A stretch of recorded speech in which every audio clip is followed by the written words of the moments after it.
Hi, how you doing? Robert Garcia with Nuke the Fridge. How are you? Trapanese, pleasure to meet you. Good to be here. So, tell us about the thought process in composing music, especially for an action film, but it has a lot of humor in it, a lot of humorous points in it. You know, I've done a lot of action movies, but comedy is one of the hardest things to write music for. So you have to be super aware of the writing, the timing, the dialogue, all the little nuances. You have to make sure that you're either hitting it correctly or staying away from it, staying out of it, writing around it. This was such a fun stretch for me to do. It's really hard to score, but I'm really proud of what we did. So when composing the music, I mean, I'm sure you're working closely with the director. I mean, you know, is it kind of a thing where you get to kind of do it on your own by yourself in your home studio, and then bring it to the director? Say, hey, you know, what do we think about this this piece right here?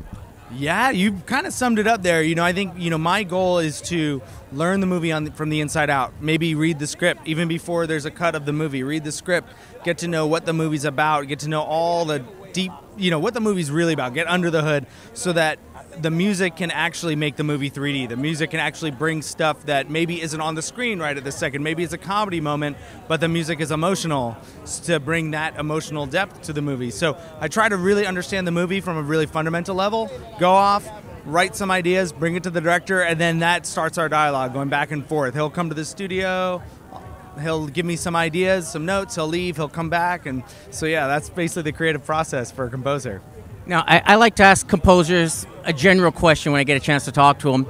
What kind of music do you listen to, and do you do any like local live stuff, like just like playing jazz bands or anything like that?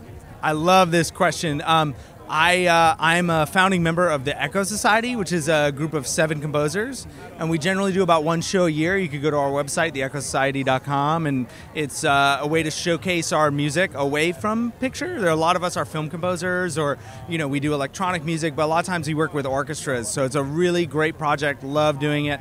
We have a show coming up later this year. And then the music I listen to personally when I'm like sitting down for dinner, trying to relax, I put on like 60s and 70s soul music, you know, nothing like it, you know, that's what gets me in the right mood to relax. So. Nice. Thank you so much for your time. We appreciate it. Congratulations on the movie and the music. It was great. I saw it on Monday. Thank you so much. Great. Thank you for being here. Thank you for support. Yeah, cheers. Yeah. I'm here with Tripper Clancy, screenwriter for Stuber. Sir, how are you doing tonight? I'm doing great. How are you? Very good. Now, I saw the movie on Monday, and it really is like a throwback to like the 80s style, you know, Odd Couple. It reminded me of like Midnight Run, you know, like Lethal Weapon. Was that like an inspiration for this film? Yeah, I like to say I was raised by my parents, but I was also raised by a VHS player, and I watched every single 80s movie that ever came out.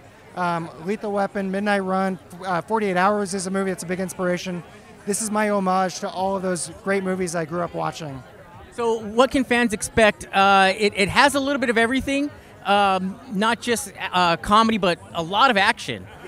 So what can fans expect when they come see the movie on Friday? They can expect 90 minutes of nonstop everything. I think we have our director is really gifted when it comes to comedy and action. Dave, obviously, with his background in wrestling, is insane. And putting him with Kumail, it's just like the best 90 minutes that you could ever possibly experience. So I'm excited for everyone to come check it out. Thank you so much. Again, it was really funny, really good, and I loved it. Like I said, it was just such a throwback to the 80s style action film. So I appreciate it. I love that you got it. Thanks a lot, man. I appreciate it. Thanks for your time, man. Congratulations.